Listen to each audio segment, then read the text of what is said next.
Mama wakwa basonko and San Famra channel yiso. Evana sounds to say me no share on this wonderful platform near Dinkomo and for Ghana Premier League in home and other stories are course our Ghana young football nim. A lot of issues ACCs here that the Munsem no at the better him now who said the man ends with it Samba Unel Kotoko Samba Unel. He's become the darling boy of a year Ghanaian Premier League, he's the darling boy of Kotoko, and a lot of people believe he's one of the best performing centre backs for Ghanaian Premier League, in which of course we know more again. Name come on work Kotoko no, so betina, so one tinano, you be the moon come na a yes Kotoko mpuma the says kana na sha a beboa, you nanny be real remote deed in como na in some fufro and so available a year desk and so. And she be room at Dinkomo, commercial and got to catch why be real because transfer any contract extension, yeah, the adeno, or Kotoko, and she be real much did in Comona. Now, you pet has of folk in Suru. Yes, has of folk and so a rupa, ever now yet me the Honosumun Kakra, now be to me I come. Sansu and I yet say Benjamin Asari, so better pony beam. Edama blasters and I say on na pon mu bi mu fama blasters no and same free home ba and also ye de mu sem no e de beto anim we any other stories na yaka bo mu amatena si mere ma on your daily sports update 3 now also watimi hu said no ma no enso esi ko na bibia na aye kama pa enso etimi wo ho na e aboafo bia da Roma na metena sia na mani age na me de nsem no enso e de ebrel ye tu kwa akọ Sweden ye kọ Denmark ye kọ Norway akọ ye adwuma fum dwuma pai e wo sa countries so aye penipa amama akọ ye adwuma na ye from 18 to 45 years and ye je na omo so akọ ye sa adwuma no oyo obi na wani je ho so obi so tu kwan kobro ni krum kọ ye adwuma bra na ye nkọ ne nkọ ye adwuma we no nkọ na nkọ fa sekan nkọ fa so nkọ fa bibia nkọ ye adwuma se de enim se ye sikọ no ba we no ye machines na ade akọ ye adwuma the terms no ya ade a ye yie pa wadidiem wodam wo ka kobasemu ni na no is being catered for into the ane say obekọ no akọ ye adwuma na you need to pay for processing of vessels near the ade no akọ ye adwuma no is due to ade bi ntine ma omo just as can because said omo see ye nyoma first na me say ye nuanom malatafo ne ade asese nyoma until now no more idea kakra but you need to pay something and go and utia na ukwa you will never regret it ubetimi afro na no madi nkomo on 0538 007010 no the agent or Ghana with your manamu now but no man kasa din nkomo no Denmark ne Sweden Norway no +45 52720217 +45 52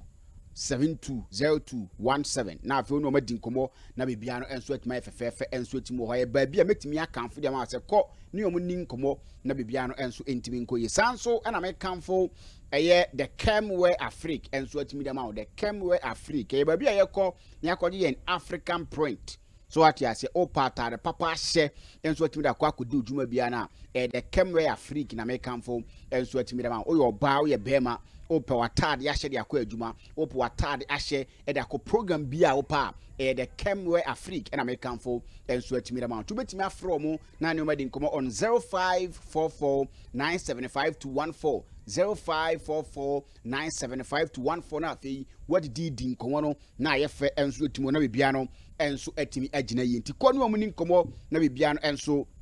entimi enye fefefe afei nwuram na yenin komono e Kumasi asa ne gotoko transfers and seminal contract extensions ni ade a eno ekoso Kumasi asa ne gotoko camp na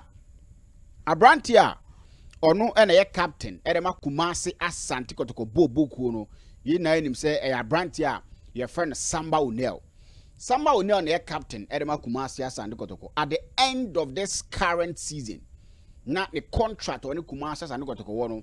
enso atimi aba na wiye Kumasi asa ne gotoko boboku no pese wo extending the contract no na otena to asusia kan edema timi efe na Kumasi asa ne gotoko is something that enye far from right looking at performance about the sense of joining Kumasi as an Kotoko. Anyhow, what's your boy Kumasi as an Kotoko? What rise ya? Aba the club's captain. Nature say he's one player that oba Kotoko no wa born on Monday. But yen timisu yin frimu say this player he's been super there. Nansu Kumasi as an Kotoko consult me abuana pa because before Samba Unel and so joining Kumasi as an Kotoko no not many name about Samba Unel. That is the gospel truth. Not many name about Samba Unel. Ne hear about baby free bania dia din na man phone him. But obe ball Kotoko no, he's lived, he's performed to a point that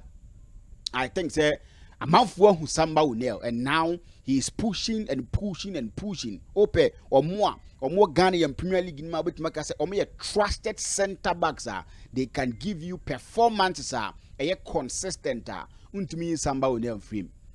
And he is that player that made me say he's lived or bomb wedding or Kumasi and got to Bobo Kuni. But the demands are all making for him to stay at Kotoko. Now on Twasuno is something that say Kumasi and got to company for no benya kombe you. But omojidi say so moya or must set bad precedent because players are in there that omo enso epe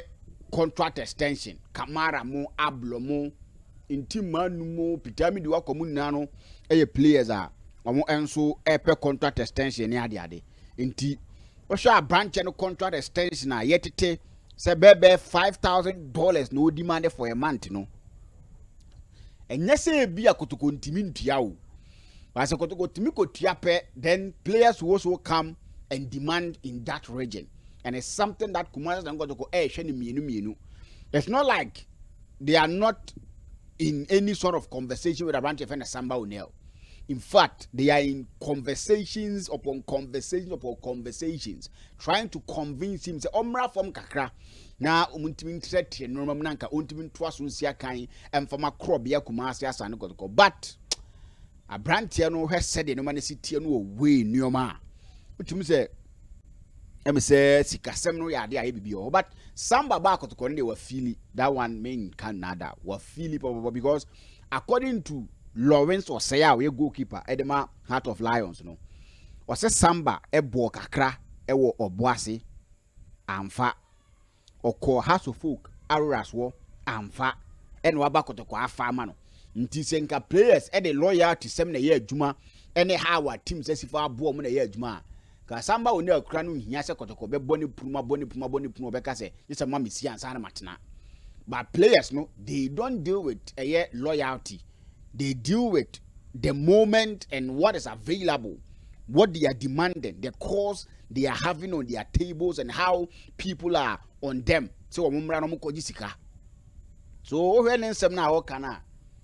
$5,000 there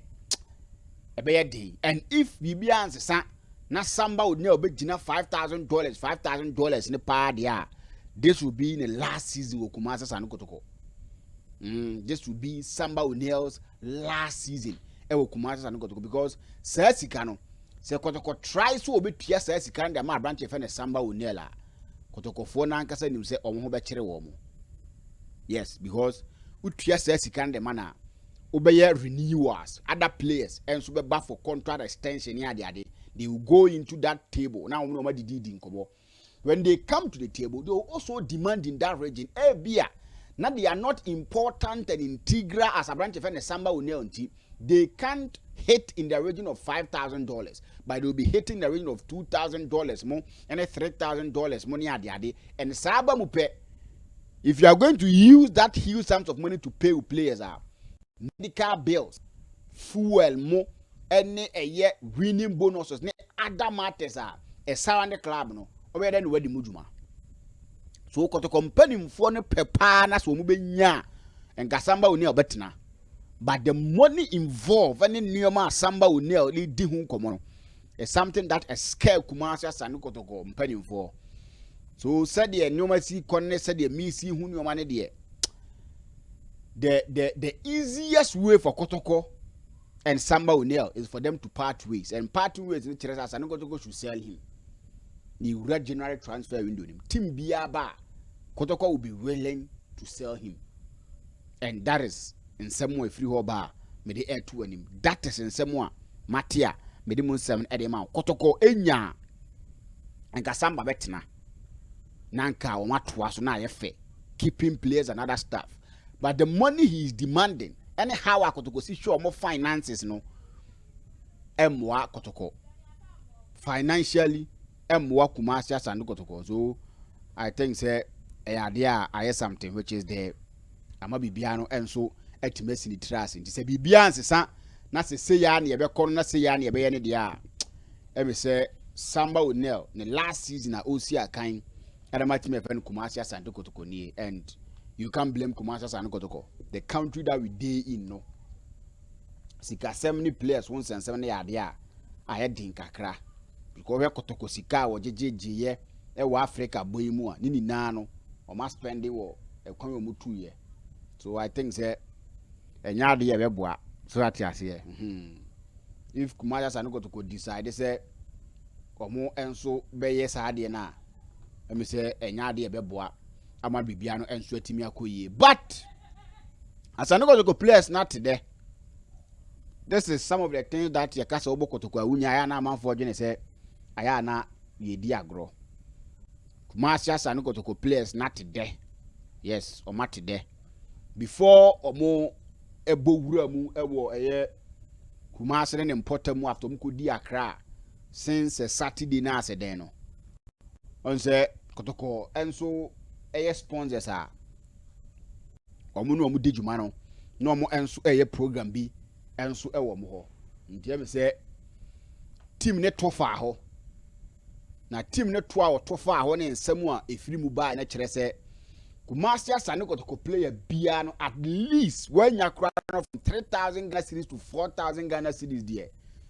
Players ni betimi pocket because of that winner omo enso enya ye eleti a team a ye fe na Accra House of Folk. Me ba be ma details no na watimi ye hu such things ne sa na ma na ye ka no eye Kotoko no pe e na o ba ye ka ho asema e betimi apeke ya ma ni betimi afa ma because the Kotoko that we know and the Kotoko that ye nim se wo no e wom se nansi na no ma something which is there ba Kotoko na nkasa ne nneoma de omo ben Kotoko no ye Kotoko mu adwuma no unless oba abo no so wo mo na abo no de also be bo nko ade. I'm telling you for a fact say when you be jo ho say obo Kotoko you will never regret so choose Kumasi Asante Kotoko ti picture here that sweet ya bra Kumasi Asante Kotoko etwa Alpha Loto Limited. Now, as a reward, more for beating Accra House of Folk, no. I'm told to say, as Asante Kotoko players, no, ye more 100,000 Ghana cedis, which is 1 billion. 100,000 Ghana cedis, which is 1 billion. Is a players nisika na ye bomb baso for winning against Kumasi Asante Kotoko against House of Folk. Sorry, they are. There's a players, no. See the size sikaya na ye bibia players no bia betimenya bebe 3,000 to 4,000 Ghana cedis, which of course is good news. Edema players, you know, and something that idea na ede. So what you see, some of these things, you know, they be Kotoko. These things are the things that you can say Kotoko ne bono idea a juicy. Oh, Kotoko na be you mabo na be winning matches. They say Kurana players na gasano or more performances near the adno intimidina ye and yes, uncle Moanka. Commit my botim na komo salaries kran kan hwe komo for mo sanka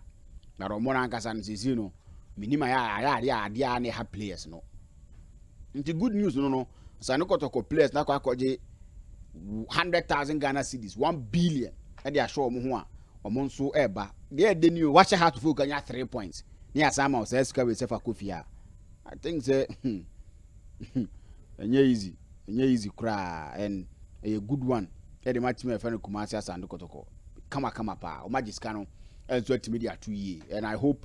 we betimi aginjo mo nyame pa da kwasiada no mabo enso de tia team a ye friend aduana na nyoma ni na enso atimi akoyi that game I won't say on the doors but I'm repom no ye be hwe na atimi adi mu nkomo but a kind gesture from Alpha Loto Limited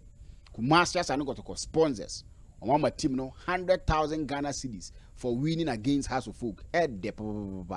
Kotoko player. Wangaza teams are nam bobo na mutanya bi nti na say we Kotoko player na ba na untimi mobo na say wo ye ohun kokwasa na omo ye mahino because teams are nam bobo no na mo nhye da nya say sika we ni bi di so oba na nya sika bi say na I expect you say onye trimu desem na do kon be si ho do kon awo ho na watimi abo homodin aye no ma yi dem atimi efa no kuma asa no Kotoko. So that is the good news. If you asa no Kotoko aso ye ba midimu nsem no enso e de air to ani mene e wo dwumadie no so makoji o hye has of focus anya sa sika sei ye sure say kontompo ni afere henene eye Kotoko enso empanimfo ni bi will definitely add something to it. To Kotoko players ne de omo wini match bi sei na tumi so omo ho ye de papa omo ho ye de pa but on say e ba sei na mo friends am twrofo no so ho di se Kotoko no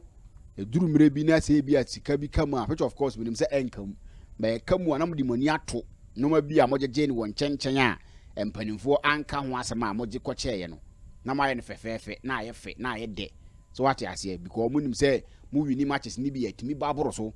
the Durumrebi, which of course, says Samba didn't say Kotoko players are called 1 month as a 2 months are into a mocha. Minyastro say BCC or Kotoko. But say BCA, no one who said Modimonia to say, Durumrebi, Emma Sika, Namoja Jinina, and they are there name more day. Intimon Koyebi big Basabia, Namon Kupu Moto Abra. Kotoko fans bear expecting say, Mubetimi and so I win games and so at me mom. That is the only thing I made me a catch remo. A good one. So we knew match. Nya somehow huge sums of money say ko na ko che obi a cha betumanya sika e bia ekoyie pa winning bonus be san be ka ho na ne o ma timi aye kama nti I think say eye Kotoko players na nije enso atimi abo mo side a bibia no enso ekoyi e de mo na ukọ timu a your friend has of folk a o say Asibey ne has of folk asem no me hu ha wa me sifa nchirechirem. But let me say, a brand new contract be at the end of the season, according to reporter, means say keka. Now, a brand new ye na so be extended ama house of folk. Or ye na so be extended at ama house of folk because sika semu or GDA say enko ye sa. Sika semu heart no sika heart the man near the no. And she da ntwa ye sa. So when nya dia obe na agent say obeto aso asina kan na matime efe na kra house folk onye na adwen se obeye saa na deals ne de bebre na so woni table so oya willing say obetimi akwa gibi na bibia na so atima ye kama a former player from my house folk akopiem wo ba bia o twene yie pa nti no ne ensem kakra free ho ba wotie ni nsem ni ya dia emodin onye na adwen so obeto aso biem kra ere matime efe na ye house folk. He thinks it's the right time, this is the time for him to move on na ontimi ntoaso na bibia no enso entimi nkoyie. And I think say the happenings at house folk ni no manoma ye cause wo no some no bebre but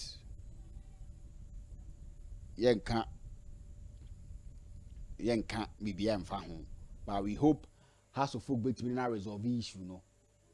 O man tima resolve issue na omo hwe na bibia no enso entimi enye kama na bibia entimi nko because se sa no man antimi ankoko koyi a eyade a osias bi bedwane se de ye to Kotoko na no anhwe a bi beto tima efe na ye house of folk osias bi e bedwane. So they need to do the needful na omuntimi nya ye nneoma yie ko boys ni sisi no players ne ko ba sika na be di okroma na kire wo mo ne de amba o madwen aseyo players no mo Ethiopia mo ne Libya mo ne sa Tanzania mo Rwanda mo no omo ba sika o mbe spend kire boys no Ghana Premier League ne de players ne be tena ba ye be chew no ko na me ka cho no because me say players ne ba me you see these players me poor mo nante so what you say but omo abekwa ba be ka kire the last time omo ba ya na ye international break as a den omo ba players ni bi ba ye pa season ni corner we you omo ba let me put it that way season ni corner we you omo ba ye no Baabi koye sitting o baby. Sika ko spend wo ho no. Enye easy. Ni na akeka bom no makọ spend nti players ni dey say di betena Ghana ba betche. Betena Ghana betche. Na coach e friend Otuado say ohwe say pa abrantia your friend oye Benjamin Asare. On ye Ghana's #1. Na Ghana ni Japan game no one say or travel la asawa and okuram enso timo ntino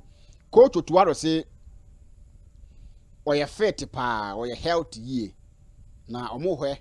say on ne bedam anase nyo ne bedam that is nsem a omo enso timi keke ka ho a medimu nsem no enso e de air to anim e wodwumade no so and I hope ade a bibia no betima ye kama enso etimi wo ho if see edim se kwan no wa na no wontimi nkodu ntem a senke ma ne bo ne has folk because match we no nya match bia